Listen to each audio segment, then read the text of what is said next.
Salut tout le monde, c'est VidGaming84 et on se retrouve aujourd'hui pour un petit tuto peinture d'un rôdeur en tailleur pour le jeu The Walking Dead en lotoir.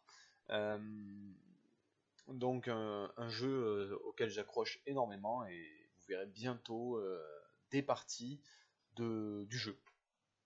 Pour l'instant, je suis encore en pleine phase découverte, j'ai fait 2 vidéos dessus que vous verrez d'ici quelques temps sur le jeu, une fois que tous les tutos peinture seront passés évidemment. Donc, on commence par le tailleur qu'on a fait un German Grey XF53 de chez Tamiya. On continue avec du noir de chez PBO, avec lequel on va faire les chaussures du rôdeur.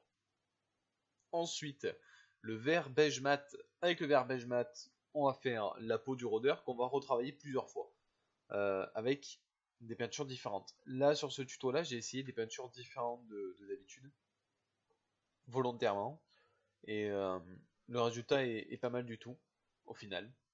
Je suis assez satisfait du résultat final, honnêtement.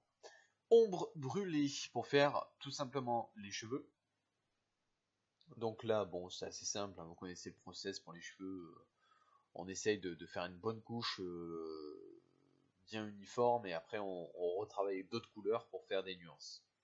Le Light Skin Tone, le 115 de chez MIG, on va mettre de cette couleur peau pâle dans les divers trous présents dans les vêtements du rôdeur, enfin d'une rôdeuse qui est en tailleur, et ou le walker, hein, ça dépend, ce que, comme vous dites, hein, voilà.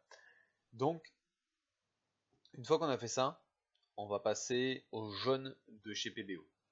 Le jaune de chez PBO, ça va permettre voilà, de faire le fond des yeux, parce que les yeux, je vais les faire jaunes. Et sur ce rôdeur-là, on va le travailler les yeux différemment. On va faire aussi un petit peu de noir. Jusque-là, rien ne change. Et ensuite, du rouge. Et le rouge, c'est pour la bouche et mettre une toute petite tache dans les yeux. Et au lieu de prendre du crusted sour pour faire le sang, on prend du rouge bien dilué. Donc là, avec le rouge, vous recouvrez la plupart des trous. La plupart, laissez-en peut-être un ou deux de couleur peau, pas trop imbibé, si vous voulez. Le blanc pour faire le t-shirt qui est en dessous le tailleur ou la chemise. Et ensuite le gold leaf pour faire la chaîne, enfin le collier qu'elle a, et les boutons de la veste. PW Neutral Brown. Le PW Neutral Brown, on va l'utiliser pour salir, encore une fois. On va tout salir, tout pourrir sur le rôdeur. Ensuite du noir de chez PBO, avec lequel on va faire un lavis sur les cheveux du rôdeur pour donner un effet de relief, tout simplement. Le noir permet de bien trancher avec l'ombre brûlée. Ça pourrait être plus tranchant que ça en faisant par exemple un brossage à sec de brun clair. Mais comme ça, c'est pas mal. Ça fait rôdeur qui est contaminé depuis longtemps, tout ça, donc c'est bien. Le Medium Grey de chez Tamiya, et là, on attaque le brossage à sec pour illuminer un petit peu et faire ressortir les différents reliefs de la figurine et des vêtements de la figurine. Donc là, vous travaillez bien comme il faut, bien en surface. N'allez pas en profondeur, c'est inutile.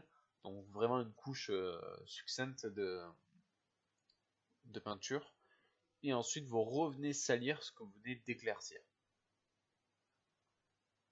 Donc c'est un travail où il ne faut pas exagérer et avoir la main lourde ni d'un côté ni de l'autre. Mais il faut se dire que le résultat final est sympa et c'est ce qu'il faut. C'est un des rôdeurs dont je suis le moins content pour être honnête, mais je l'aime bien quand même. Je trouve qu'il est sympa, j'ai travaillé comme j'ai pu. Et je trouve que ça a fait bien femme d'affaires contaminée. Donc voilà, bah écoutez, j'espère que ce petit tuto vous a plu. Si c'est le cas, laissez un petit j'aime, un petit commentaire, abonnez-vous, ça fait toujours plaisir. Et maintenant, vous allez retrouver les différents liens pour suivre la chaîne. Bon, sachant que je suis pas très actif sur Twitter, hein, ça se fait automatiquement. Bon, sur ce, merci à tous et à plus.